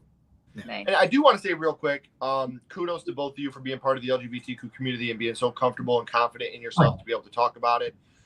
There's a lot of people that aren't comfortable and don't have the support systems to be able to come out and be who they really are. So the fact that you guys are is beautiful, and I love you both for that. And I'm very proud of both of you, because I know we have very close friends, very close family that are part of the LGBTQ community and are scared to talk about it and scared to be who they are.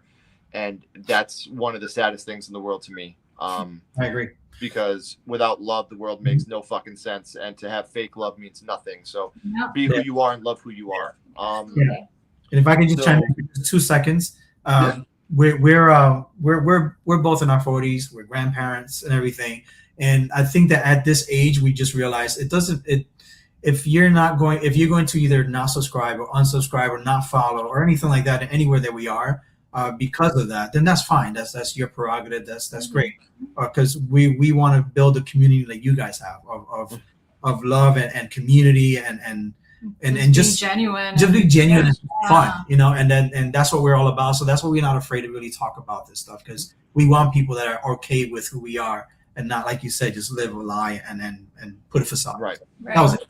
Well, no, and I agree with you. I'm a straight man. I am not part of the LGBTQ community, but I'm very, very supportive. But if somebody unsubscribed or unfollowed me because of my support for equality, that's not somebody I want in my life anyway. Yeah. Exactly. If you can't accept me for what I believe, and I believe the fact that people should be who they are and be happy, and love who they want to love, then you're not somebody I want in my life anyway. Period. I agree. So, I'm gonna go to my bronze medal now. Okay. Nice. Coming in at number 3 for me, with the best quote from any Nightmare on Elm Street movie.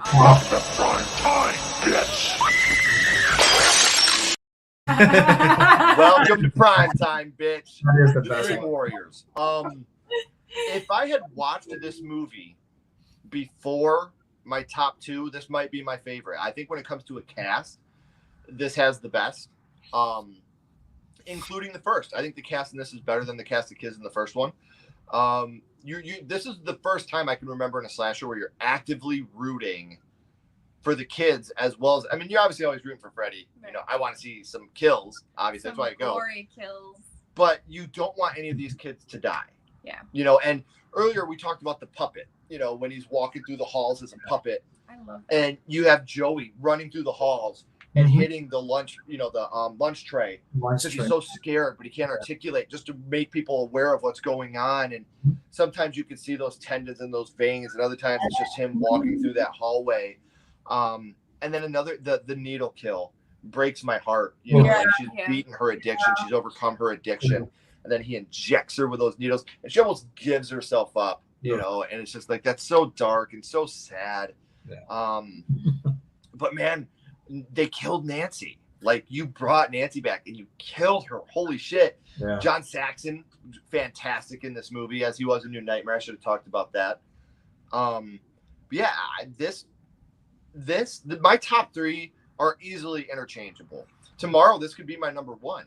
But for today, because I'm being as honest and as genuine as I can, from growing up to right now, I didn't see this one until much later in life. And it blew me away the first time I seen it. I seen it when I was probably 8 or 9, which I'm saying much later in life. But for me, that was much later. But I can say, when you had little Kenny with his curly mullet and he was playing video games, and I would get to final bosses on video games, you'd hear me from the living room saying, oh, yeah. I was on Contra, like, welcome to prime time. Oh, my God. Also, yeah, this movie means a lot to me. So this comes in at number 3 for me. So let's catch up on the chat real quick before we get to our number 2. I haven't done my Oh, you haven't done your number 3. So let's let you do your number 3 before we catch up on the chat. I appreciate that. I'm sorry. Number 3 for me is Nightmare on Elm Street 2 also. I love Jesse, the Scream King. Yeah. His Scream, I just love it. Like, I think he's amazing. And I like the character Grady too, and like their relationship. He was also in Sometimes They Come Back. Yeah, I like him a lot. You guys we really touched on most of the things I have to say about it. Like, Freddie is darker, more serious in this one. And then you had talked about how this is really the only movie where he kills multiple people, because, you know, he pulls them into the dream. So it's usually just an individual that he kills, but this one, he actually gets all of them. And I like that. The Poolside Massacre. Yeah. And of course, that "you're all my children now" is just iconic. And you are all my children now.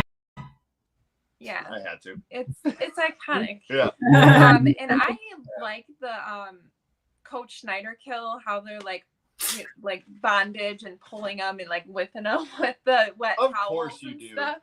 That's what she does to me when I'm naughty. I do. Yeah, I really enjoy that movie a lot. I can tell when I'm in trouble when I get home from work because there's wet towels on the table, and she's like, "Come here, Schneider." Come here. Yep, come here, Coach Snyder. It's like, you remember how Grandma used to tell you to go get a switch? She's like, go get a wet towel, and it better be wet and long enough, or I'll go get it myself. Right? All right, now, my love, I'm so sorry. Now we'll catch up on the chat. Okay, sounds good. Marsh says number 3, Nightmare 4. Marshall, you and I will be talking about that soon. Yeah. Robert Englund does a great job as the Phantom in the Phantom of the Opera. Yes, he does. Wes has the best resume of all great horror directors. Doesn't have my single favorite movie, but by far best body of work. Between him and Carpenter, I would have to agree. I think Stephen King's adaptations are up there. But it's hard to argue with that. I mean, you got Scream. You've got movies that I'm not a huge fan of, like The Hills Have Eyes.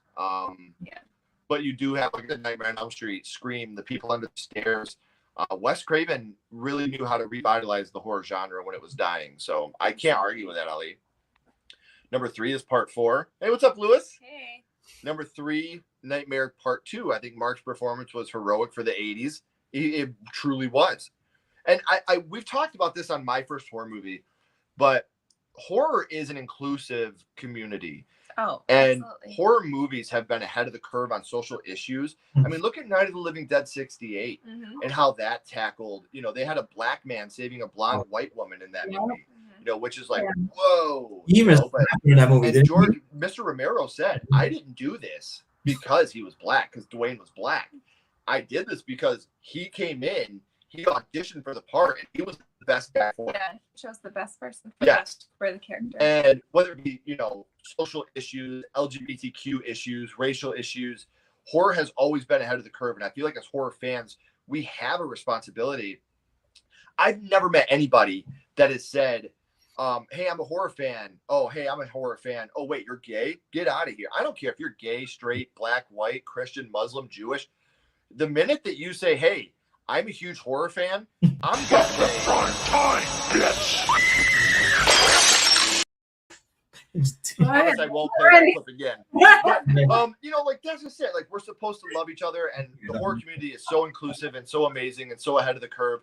We need to stop the gatekeeping and need to stop being so judgmental of other people in the horror community. I just want to leave it at that. So, Elm Street 2 was great. Happy when Coach got killed. Nathan says the original. Very brave, Nathan. Wow, brave choice. Top 3 for me is Nightmare on Elm Street 3 and 1. My second and third favorite horror films of all time. Dream Master I enjoy as a fun slasher. Wish the Wes Craven Nightmare Cafe series with Robert Englund would have been longer. Wonder if Nope will take inspiration from a 2FO episode. I'm very excited for Nope. I am too. Have you guys seen the trailer for Nope yet? Yeah, we have. Well, what do you think? Are you guys excited for it? I'm intrigued, Yeah. mostly because it's Jordan Peele. So even though they didn't show us much, his reputation precedes him. So it's almost like, okay, I'm glad that you're not showing me much. I think that he's doing that on purpose. Yeah. Like he's really keeping a lockdown on Well, that. if you look at all history, go back and watch the original Get Out trailer. Watch the original Us trailer. Yeah. Neither one of them really showed a lot. Yeah. Right. But they showed enough to pique your interest, and that's what he's done with Nope. So I'm with you. I'm very excited to see what he can do, I because just like that title, like Nope. Like I ain't doing that. and the dual meaning, not of planet Earth. Yeah. And Nope. Like that. And everybody, when he first came out and people were talking about Get Out, and they're like, well, man, he's a comedian. It's weird. I'm like, it's really not, because there's really not that big of a gap between comedy and horror. It's all about timing. Freddie. You need comedy and horror. Yes. You need that comic relief. Yeah. And you need the timing. Like horror has to have timing, just like comedy. Mm-hmm. So I'm very excited to see Nope as well. I always felt bad for Freddy's face. He needed aloe lotion. Yeah. Pretty ashy skin. Yeah. 3 is the Dream Warriors. Myers versus Freddy. So, Michael, are you asking us, do we prefer Myers or Freddy? Do we prefer Halloween or Nightmare on Elm Street? Or who do we think would win in a fight? Let me know, and we will answer that question for you. Freddy was serious in 1 and 2, then got funny. Well, to be fair, Freddy was pretty comedic in part 1. Yeah. Hey, Tina, watch this. He definitely had his fair share of comedic bits. Yes, that scarred me. Yeah. Sierra said her favorite is Dream Warriors. Very nice. Sierra, great friend of the channel. Miss you, sweetie. Glad you're doing okay. Grady's death in part 2 is the best of the series. Arguable, but I'll take it. Someone needs to remake the Phantasm series. Just got Killer Party 86, Maniac Cop 2, and Wishmaster Part 1 with Robert Englund. I don't know if I would like to see Phantasm. If they did it, I'd watch it. But to see somebody else besides Angus Grimm play the Tall Man, Ashley knows how much the Tall Man affected me as a kid with that sphere. Haunted me. Completely terrified me as a kid. So I don't know if I could take anybody else serious to play the Tall Man like Angus Grimm did. Just my opinion. The rest of the series after my top 3, Freddy versus Jason at 4. Freddy's dead bottom by a mile. But you can switch the rest. That's fair. Cool. Great death, TV death. Welcome to prime time. Grady and Glenn, Beth deaths. Part 2 was a loose remake of JD's Revenge. Lewis, also ally of the LGBTQ community. We appreciate that. Hope the Northman will get a good bloody ride. I can't wait to see it. Robert Eggers did it. Obviously, we're going to watch it. But we'll see. We'll see. Mhm. It looks like that way. Definitely following the Romans React. You don't have to go far to look, Lewis. Love it. Links Thank you. down here in the description. Hope someone remakes The Wraith from 1986, film with Charlie Sheen. Never seen it, but I'll check it out. I enjoy horror movies. It's all fun. I agree. Mhm. Joey is my favorite Dream Warrior. Mine is Kincaid, and I'll tell you why in a second. Kincaid. Um, Like Kincaid. Number 3 is currently the original. The actor that was Grady was in Vamp film. Man, if you guys have you guys seen Sometimes They Come Back? It sounds familiar. I don't think I've seen it. It's amazing. And the guy that plays Grady is the main villain in it. It's free on YouTube. I can't recommend it enough. Make sure you check it out. I was so lucky tonight before we started doing this episode together. Sorry, I got to be a little braggadocious right now because Sometimes They Come Back is one of my favorite films. Nice. But tonight, Bentley Mitchum, who played one of the villains in Sometimes They Come Back, just did an episode of my first horror movie with me tonight. Okay. So it was very exciting to meet somebody that meant so much to me. And like I said, guys, if you can, Sometimes They Come Back is available for free on YouTube, so you should check it out. I think you'd really like it. It's my favorite Stephen King film. It's really good. I came into it late too, and I love it. So. Yeah. Jesse's performance was so bad but entertaining. Perfect example of where bad is actually great. You guys are the best. Much love. This is why this is the best community. My number 2 is The Dream Master. The movie can't take this at face. It does definitely have a lot to do with it. Mhm. Robert Ressler. That's it. Wes is still the man. Wes Craven is a horror legend. George Romero did a good film from the Stephen King novel, The Dark Half. Dark Half is good.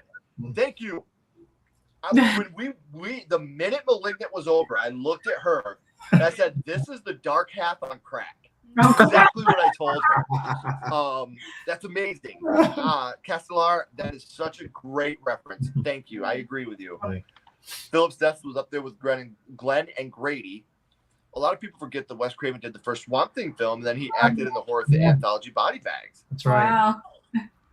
Peel is creative. Get Out, Us, then Candyman. Yeah.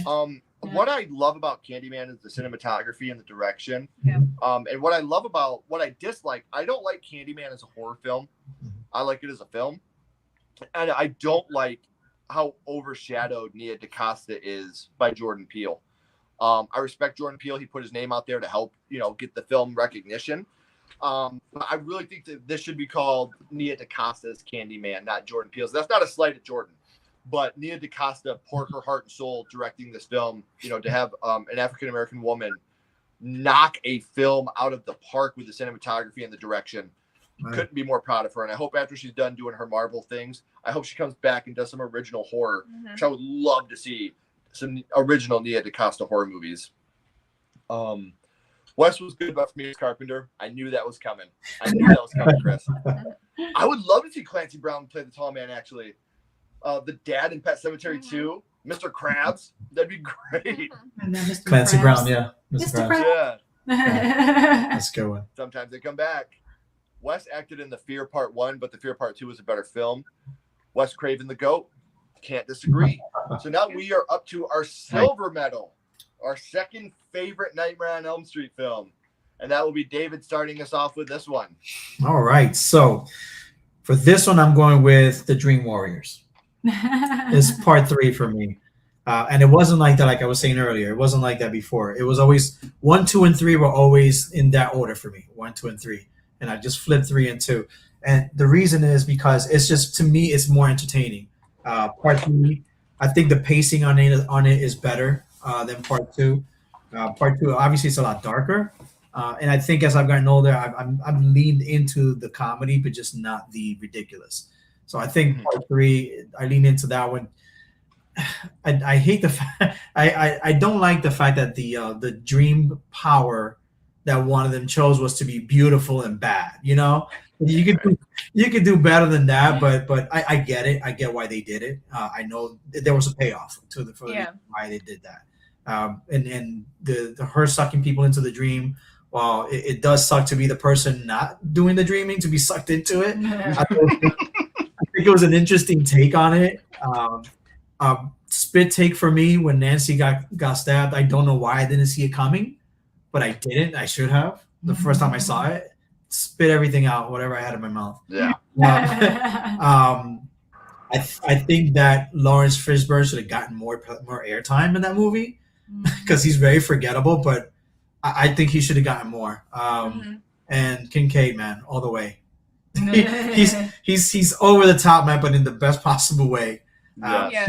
It's a great movie, and the introduction of Amanda Kruger, it felt a little tacked on, but it worked because they just continued going on to the next movies, and we all know where it went from there. But yeah, that's my take on part 3. I do enjoy all the hectic banging of you can feel how anxious he is because he can't scream and trying to get people. So there was decent acting in that movie, considered. So, yeah, that's my number 2. Awesome. Very good. Number 2 for me. What to choose? Oh God. This Nice. is God. Coming in at number 2 for me, the best horror movie of all time, in my opinion, when it comes to from beginning to almost the end, A Nightmare on Elm Street, the OG. And I'm going to say this. This is the best horror film I think that's ever been made. Cancel. Okay. The button. Divorce. Right. Here. Cancel. I got you. Honestly, if you take the ending out of this movie with that dumb fucking Freddy car and the mom getting sucked in through the window, I think this is a perfect movie. The kills are great. They're few and far between. Freddy's on screen for 7 minutes in this movie. Freddy Krueger has 7 minutes of screen time in this movie. Wow. And he does what he does. And one of my favorite scenes ever in cinema is from this movie.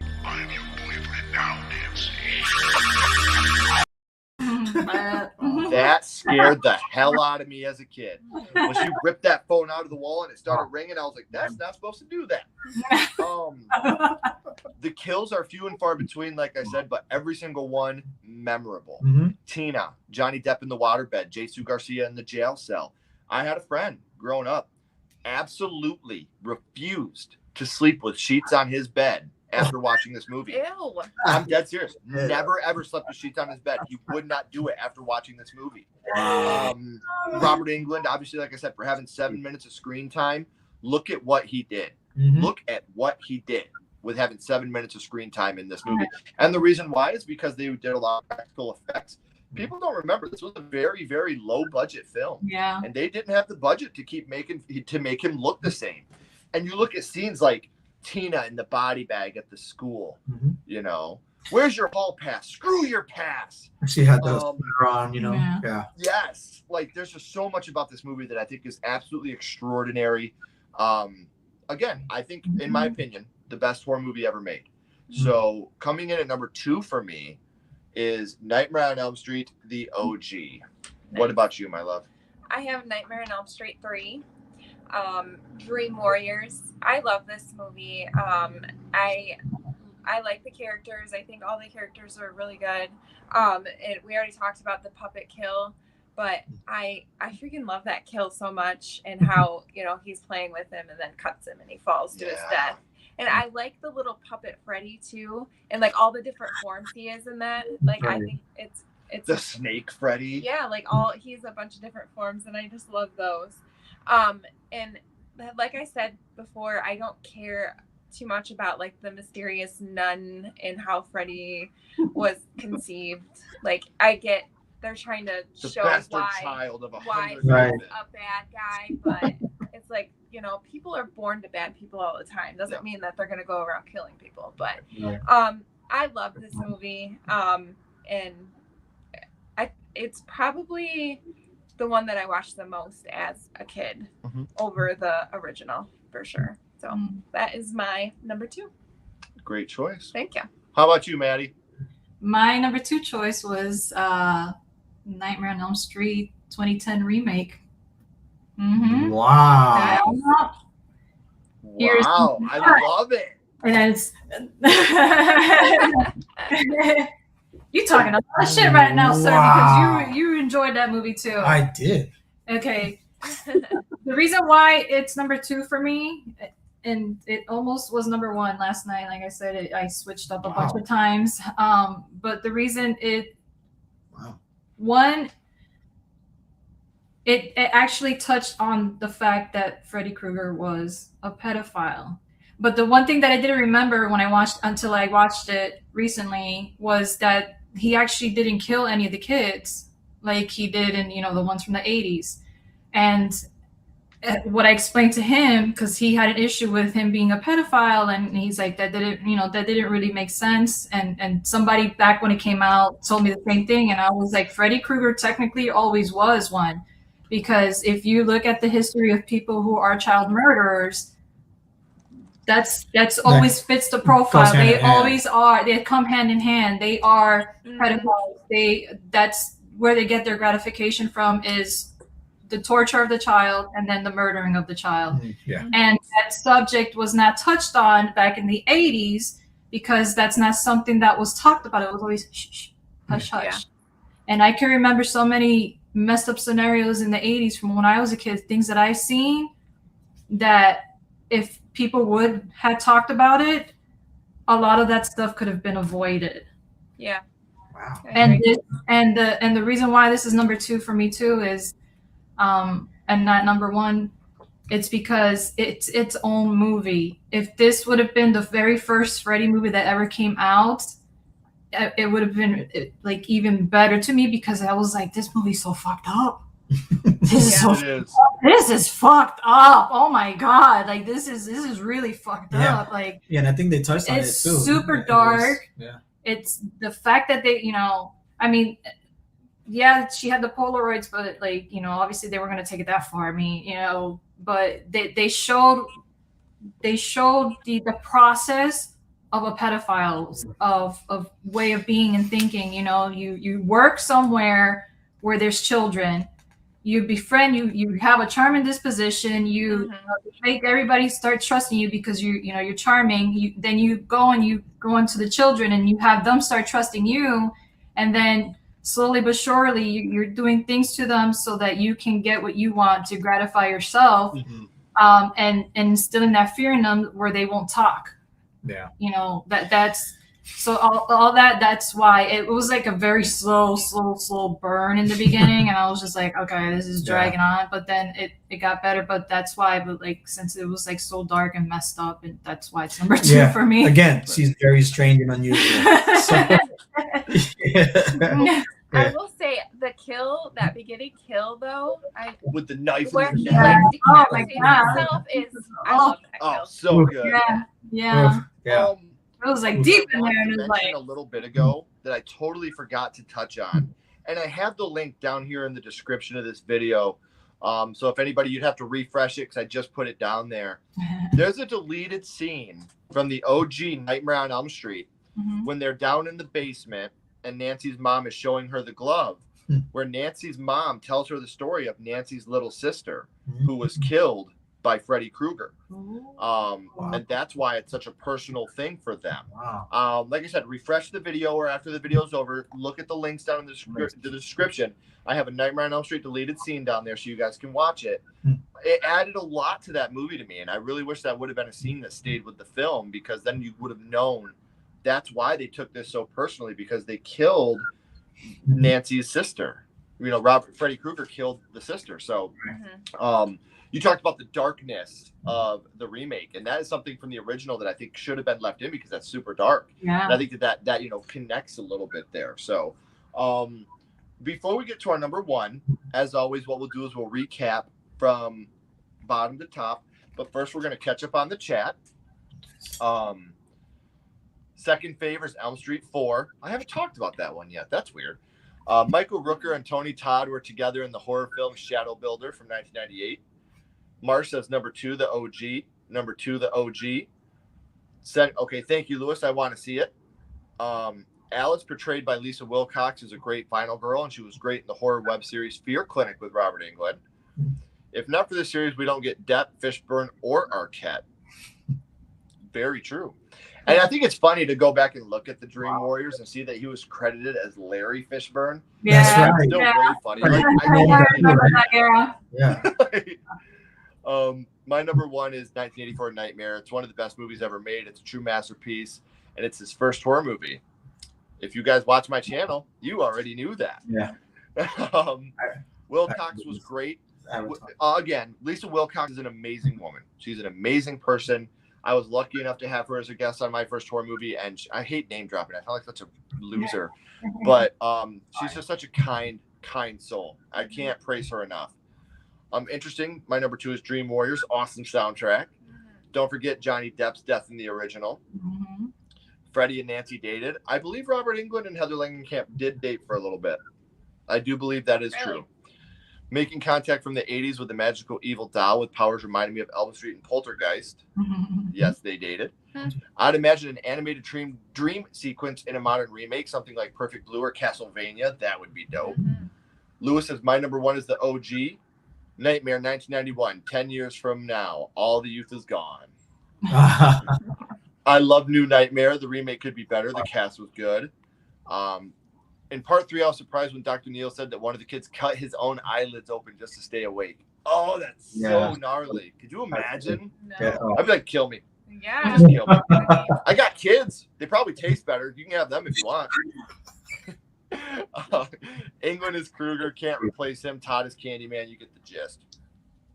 Kane Hodder was great as Jason Voorhees and Victor Crowley. I'll tell you this, Castellar. I hope I'm saying your name right. If not, I'm so sorry. I don't mean to be rude or disrespectful. My favorite Kane Hodder performance, do you know what it is? No. Big Ben in House, 1986. Yeah, I did know that. House. Yes. What's that? No, I'm saying House. That's a good one. That's a classic. A lot of you forget about the movie. That's a good one. That was my first horror movie. Yeah, it was awesome. Russell Dorsey, he is iconic. Need to learn how to do highlights. Two, it would have been my number one. Kane is Jason to me. So now, as always, guys, we are going to go through and we are going to rank all of them and go down right down to our number one. So for me, number 9 was 5, Dream Child. 8 was 6, Freddy's Dead. 7, Freddy vs. Jason. 6, the 2010 remake. 5, 2, Freddy's Revenge. 4, Wes Craven's New Nightmare. 3 was 3 of the Dream Warriors. 2 was Nightmare on Elm Street, the OG. And number 1, and I gotta say, another thing that I quoted so much as a young lad. Take that, motherfucker! I knew The it. Dream Master, baby. Like, me and that's another one. Me and my cousins. Take that, motherfucker. Kincaid, you talked about it earlier. If I would have watched the Dream Warriors before watching the Dream Master, I don't think I would have liked this movie as much. I do love Joey's death in it in the waterbed. Watching Kincaid die so early sucks now that I've seen part 3. But I'm telling you, like, this movie as a kid, I love Sheila Suckface. I love the Roach Motel. One of my favorite scenes in the whole movie is when Lisa Wilcox is in the movie theater and she gets sucked into the tea. Like, you see everybody around her just sitting there, but her popcorn and her pop starts going. And I'm going to say all of you can kiss my ass. Karate Guy is awesome. How about that? It's so lame. It's so lame. It is. Look, and we all know the reason they did that is they ran out of budget. They couldn't afford to bring Robert Englund back for the scene, so they had to improvise something. And my God, they went the worst possible way they could have done it. Invisible Freddy. Yeah, suits. it was stupid. It was stupid. Yeah. But again, I gotta say, we're talking about our favorites, and the Dream Master is the one for me that I watched the most as a kid. And my mother's gone now. But this was a movie that her and I used to watch together all the time. The Dream Master, Halloween 5, and Friday the 13th Part 3, when the big 3 will always be very special to me because of you, Wendy. My mom is the one that introduced me to horror. My mom is the one that introduced me to almost anything good in my life. And it was just very special to watch these movies and watch them now with my kids and remember, times I had with my mom. And so the Dream Master to me will always be number 1 for you, Mom. So nice. Love the movie still to this day, even though the Shark Freddy's fucking stupid and the karate scene is fucking stupid. And Rick and Alice's dad is a total douchebag that should have died. But come on, man. When Freddy does get on the beach and he takes off those sunglasses. That's legit. Stop it. That's awesome. Oh my So God. awesome. That's a good one. That's a meme, bro. Whether you love the movie or hate the movie, you gotta love this. Take that, motherfucker! I love it. So that's my list. What about you, my love? Okay, number 9 is The Dream Child. Number 5. 8 is Freddy's Dead, The Final Nightmare. Number 6. 7 is A Nightmare on Elm Street Part 4. 6 is A Nightmare on Elm Street Remake. 5 is Freddy vs. Jason. 4 is Wes Craven's New Nightmare. 3 is Nightmare on Elm Street 2. 2 is A Nightmare on Elm Street 3. And number 1 is the OG. I had to go with the OG. This is where we were introduced to Freddie, and it's got a very special place in my heart. You get, his first memorable appearance where Tina says, "Please, God." Freddie says, "This is God." This is God. Yeah, like all of it is just iconic, and it's a great movie. And you've made me hate the Freddy car. He bitches about it so much. I'm like, yeah, that Freddy car's stupid. Like, Wait, he's earwigging me. And the mom being pulled through looks really bad too. But besides that, it's a great movie, and it just reminds me of being a child and watching it as a kid, and all the good stuff that you feel when you think about watching horror movies as a child. So if I was going by the best Nightmare on Elm Street films, this would have been my number 1. yeah. Easily. So I respect your choice. I really do. Okay. Good job, babe. Thanks. How about you, Maddie? You want to recap your list all the way down to number 1 for us? Sure do. At number 9 was Garbage Ass Part 6, Freddy's Dead. Number 8 was Wes Craven's New Nightmare. Number 7 was Part 3, Dream Warriors. Number 6 was Part 4, Dream Master, which was originally my 1 because that was the one I used to watch all the time too. Number 5 is Freddy versus Jason. Number 4 is Part 2, Freddy's Revenge. Number 3 is Part 5, The Dream Child. Number 2 is 2010 Remake. And number 1 for me is the original Nightmare on Elm Street. Mm-hmm. And it's because, first of all, Johnny Depp. Say no more, right? Right. That's all we need. Johnny Yep. Depp is Sold. Sold. yeah, Johnny Depp is originally from where, kind of where I'm from. Not that I grew up there, but I had lived there, and my family still lives there. It's in South Florida. It's a town called Miramar. And he lived like A stone throw away. yeah, pretty much like not that far from where my mom lives now. And he went to the That's same awesome. school that my kids went to. Well, my son went to. He went to the same high school there. But that's why. So I'm like fangirling a little bit because he's like from there. It's like I can still smell him now. But it wasn't originally my number 1. But I appreciate the fact that it was the first the Johnny Depp scene with the bedroom and then all the blood and like what to do in order to do that, and it had to be 1 take because if not, that's it. It was over. They didn't do it right. The Tina scene too, her flipping all over the place. Yeah. Wow. Yeah, That was very innovative. yeah. Very, very much so. And I like the Freddy car. She likes the Freddy car. I also like the mom being sucked in. I'm glad you did it. I'm thinking, And I like the fact that the mom was sucked into that tiny ass window, and like you can tell it's obviously like a dummy, and it's so hilarious. It's so bad, but I love it. there it is again. It's funny. It is funny. Got the double cancel. But Nancy, like her character, it was cool, but I did not like her acting at all. Her acting chops were like really bad to me, but everything else, I don't know, I liked it. I liked the fact that they were trying to like cover it up, and like that's you find out what they actually did to him and why he's doing it. So that's why it's my number 1. Wow. Perfect choice. Yeah. Like I said, it's an amazing movie. I don't think anybody could ever argue not only the merits of the film itself for being such a low budget with the practical effects it had, but the effect that it had on the horror genre as a whole. Yeah. You know, taking this thing that nightmares are made of and turning it literally on its head. You know, now you can't go to sleep. So there's no denying what Wes Craven made with this. So before we get to our Q&A, David, would you like to give us your list all the way up to number 1? Yes. Okay. Before you get the list, I forgot to mention too that this was the start for this particular one for me, for Freddie being like, or the Nightmare on Elm Street, because he's the only one that actually talks and has dialogue of the big and three. all the like horror villains. So my number 9 was part 6, Freddy's Dead. Obviously, well, not obvious. Sorry for those who like it more than I do. Obviously, huh? Right. Part 8. Number 8 was part 5, The Dream Child. Number 7 was the remake for me. Freddy versus Jason, middle of the road at number 6.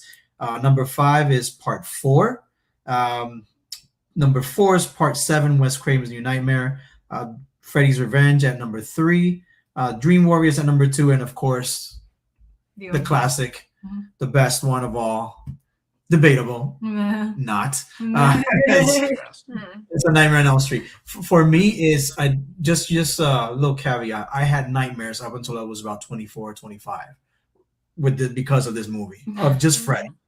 Like it Our was son too, remember? terrible. Yeah, was like afraid of him. Terrified. Even as an adult. And I knew, obviously, I know Robert Englund is a person, but for some reason, when I would fall asleep, sometimes that would happen. I would just have nightmares of fucking Freddy.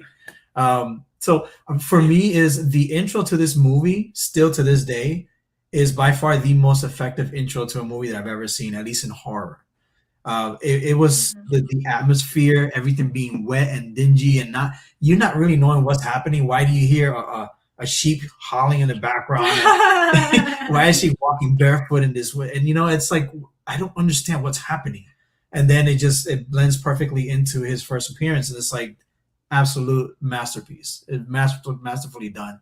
That with everything else, with the marshmallow stairs or toothpaste stairs, and all the obvious reasons. But I think, to hark back to what you were saying about they cut the scene out about her little sister, which made it personal to them.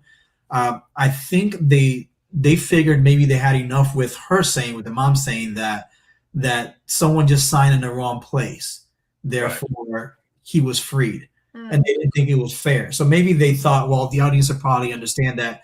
They thought that was injustice enough to be afraid, to be angry enough to do that. Sure. But I agree. I think they should have definitely kept that scene in. I didn't know about that scene, so I'm definitely going to check it out when we finish. But yeah, probably would have been more effective. I'll check it out on the bottom for sure. So that's my number 1 pick. Aside from nostalgia, it was just very well done, and it'll always hold up even to this day because of the effects, because it was practically made. It will always hold up.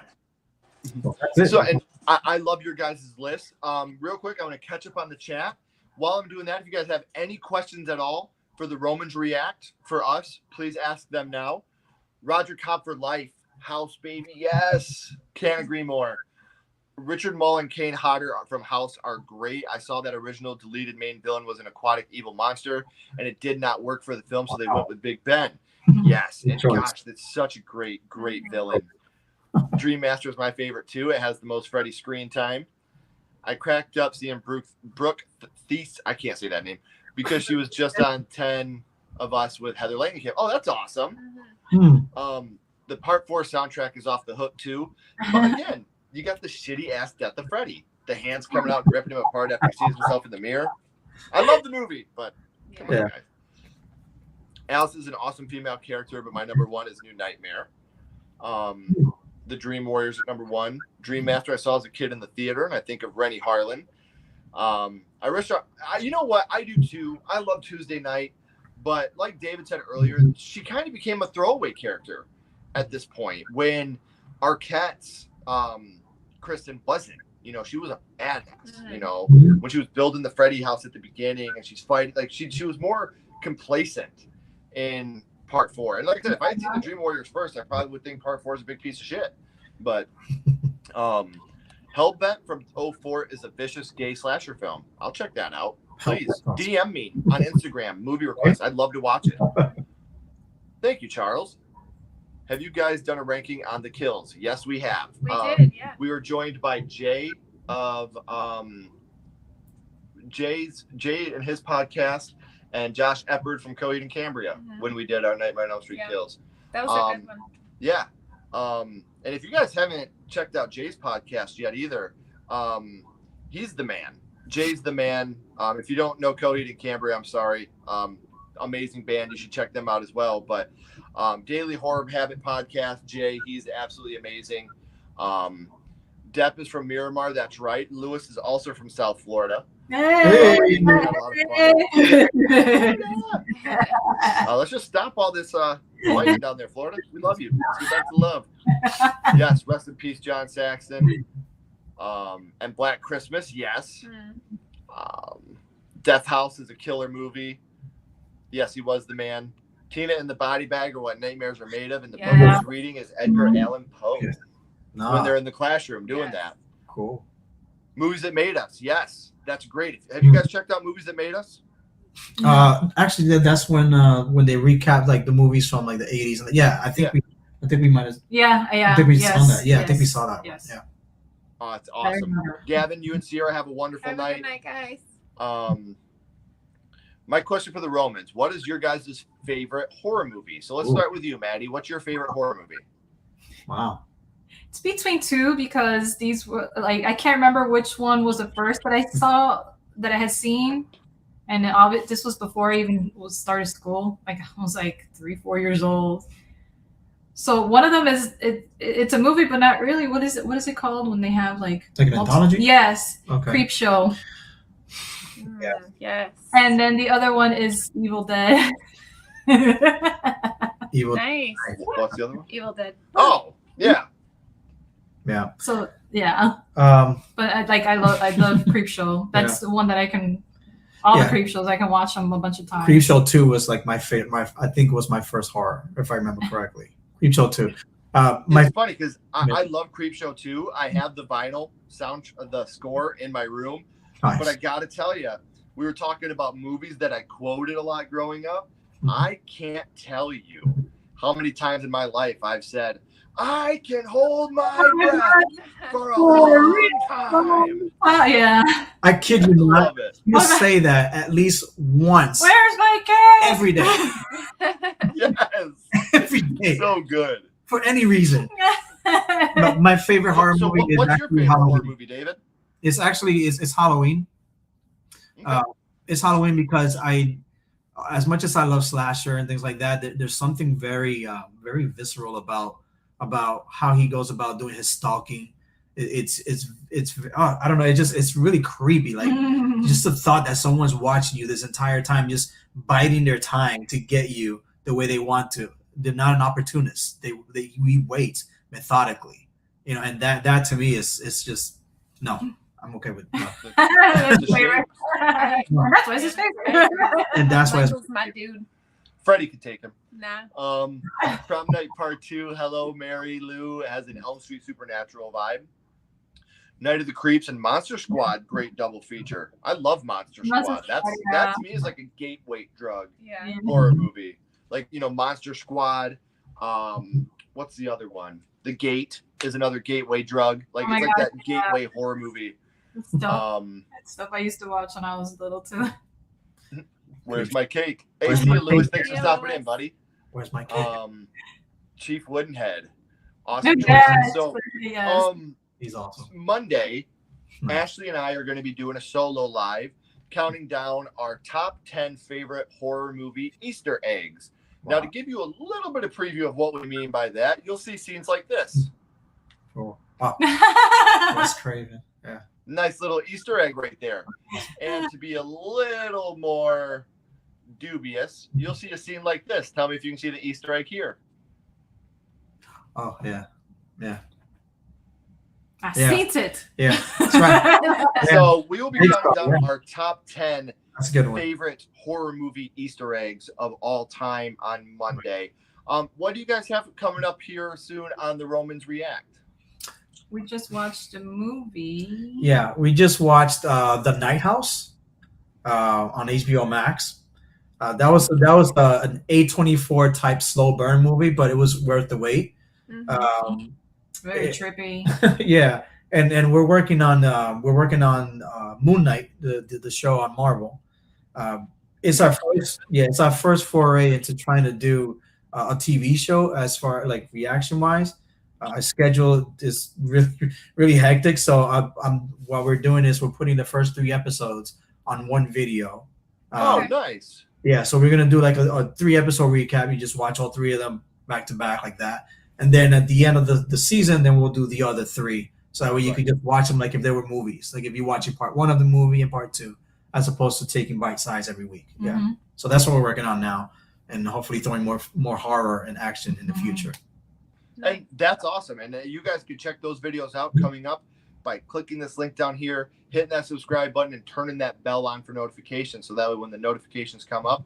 And I will say this, one thing I want to say real quick about the Night House. He almost loved his wife as much as I loved her.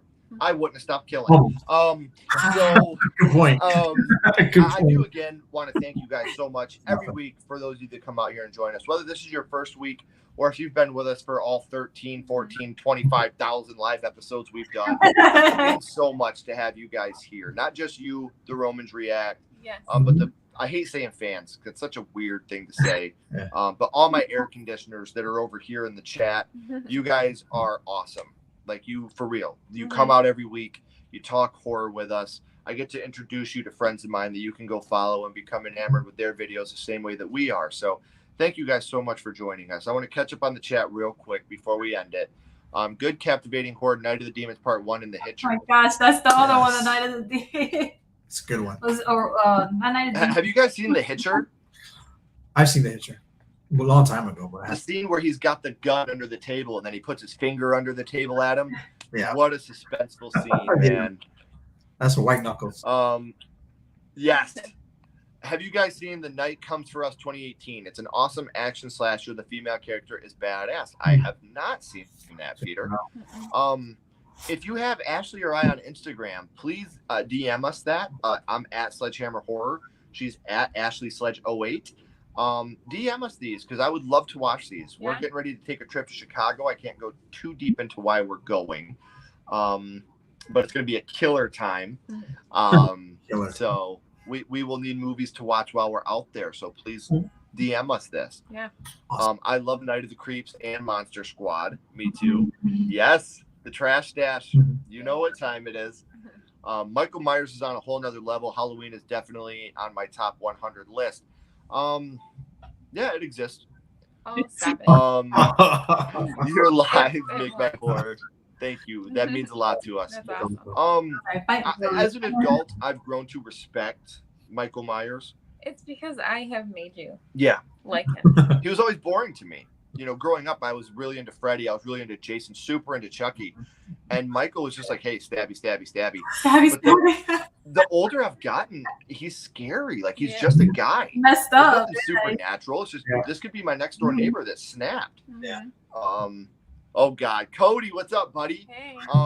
Freddy's dead is like razor blades in my eyeballs. Oh, sorry. It slipped out. You know, I know how you feel about that one, Cody. It wasn't my least favorite. Just because of nostalgia reasons, but it was almost everybody else's. So one last little preview of our upcoming horror. While we're on the subject of Nightmare on Elm Street, one last Easter egg for you guys coming up on our Monday's episode. Did I see it on top there? I don't know. I just saw him and I was like, I saw it. Was there Freddie? Was there Freddie? So this is from the Evil Dead 2. Watch the top left corner. Oh, top left, yeah. Well, top left corner. I mean, I thought it was too dark. It looked like it was the glove. Maybe it's just. It is Freddy's glove. Yeah, Evil Dead 2. Yeah, that's right. Well, if you remember, in A Nightmare on Elm Street, Nancy is watching The Evil Dead. Yes, that's right. And Sam Raimi and Wes Craven kind of had a good relationship. So in The Evil Dead 2, he hung Freddy's glove up out there in the work shed. They did a collab. So I thought that was a really cool thing for him to do. So I was like, I like Jason Takes in New York because Jason, take. Oh, I wasn't a huge fan, but I respect it. What's wrong with razors and eyeballs? That's what I do on my days off. Yeah, he stays in an asylum. That's how he stays awake. So again, guys, thank you so much. And if you haven't, please hit the subscribe button down here for the Romans React. You will not regret it. Romans, don't go anywhere. We have a couple more questions for you guys. Everybody else, as always, keep talking horror. Stay who you are. And we'll see you guys soon. Bye, Thanks, guys. everyone. Appreciate it. Bye-bye.